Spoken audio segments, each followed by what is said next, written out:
आज के हमारे वीडियो में स्वागत है।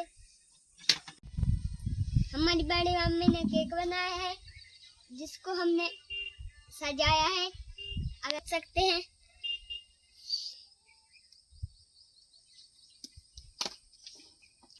बोली में तो कष्ट पूरा हो रही नहीं, अगर आप अच्छा लगे तो आप खाने भी आ जाना।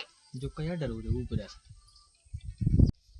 है खा लें है टूट पर है हमारा जो केक को काट है जो अभी मुझे काटने दो, फिर उसके बाद तो तुम्हारा थोड़ी बर्थडे है। सुबन्ना की लाज अलग बनो जो हमारा केक है जो ऊपर कट गया था केक बेचारे को मिल नहीं पावा है। जाओ हैं?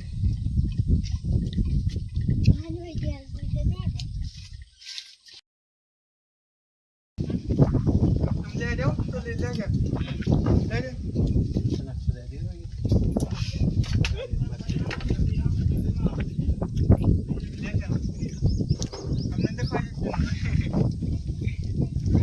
हमारो ने काट के बना लावे हमने आकाश ने काट दो केक।